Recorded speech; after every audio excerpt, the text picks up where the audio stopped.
Olá, meu nome é Jorge Grespan, eu sou professor de História da Universidade de São Paulo.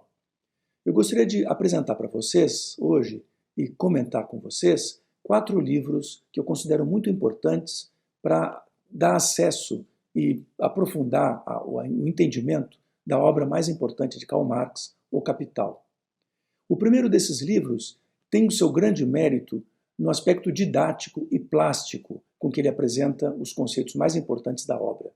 Ele se chama Mais Marx e foi editado pela editora Boitempo a partir de um texto original alemão de vários autores vinculados à Fundação Rosa Luxemburgo de Berlim. Esse texto, como eu disse, não simplifica de modo algum os conceitos principais do Capital, mas ele dá a esses conceitos um caráter esquemático, no bom sentido, plástico, didático, que permite então um acesso muito interessante, muito bom para aquelas pessoas que estão querendo começar a ler o livro O Capital.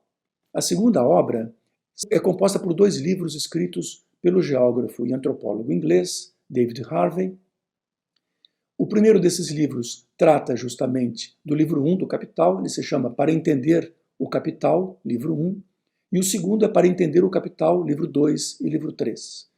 Nesses 2 livros, David Harvey apresenta os conceitos mais importantes também de Marx a partir do modo com que eles se organizam e se apresentam em O Capital. Ele procura justamente reconstituir a ordem de apresentação e procura reconstituir a imbricação desses conceitos uns com os outros, apresentando essa categoria tão importante para Marx, que era a categoria de modo de apresentação.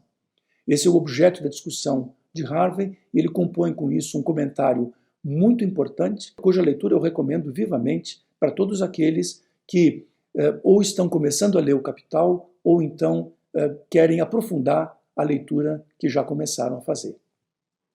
O terceiro é um texto também vinculado ao Capital, mas de caráter diferente. Ele se chama Nós que Amávamos Tanto o Capital, e é o resultado da publicação de um depoimento que 4 professores deram a respeito das leituras feitas do Capital nos anos 50 e 60 do século passado. Basicamente, 2 desses professores, o professor Roberto Schwartz e o professor José Arthur Janotti, participaram de um momento muito importante, que foi o seminário que se organizou na USP de leitura do Capital. Eles fazem um balanço desse seminário e mostram a importância que esse seminário teve para constituir um certo tipo de leitura do Capital.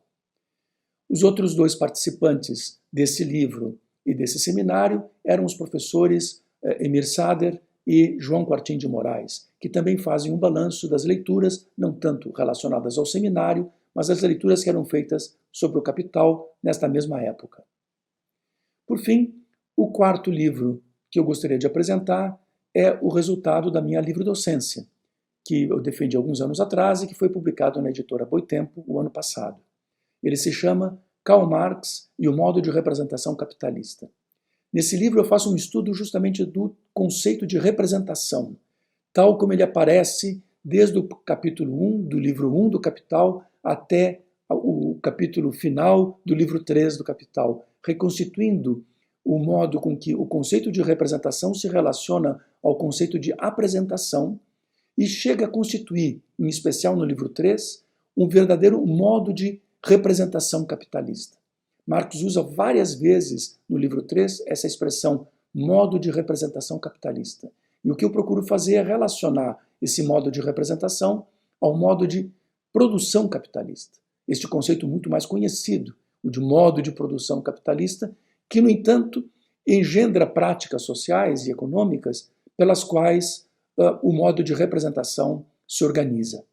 Então eu vou atrás desse conceito, eu reconstituo os passos desse conceito e procuro mostrar a importância dele como base, como matriz de todas as ideologias que mascaram e confundem o capitalismo, que mascaram a opressão capitalista, a exploração capitalista aos olhos dos agentes econômicos. É isso. Muito obrigado e muito boa leitura.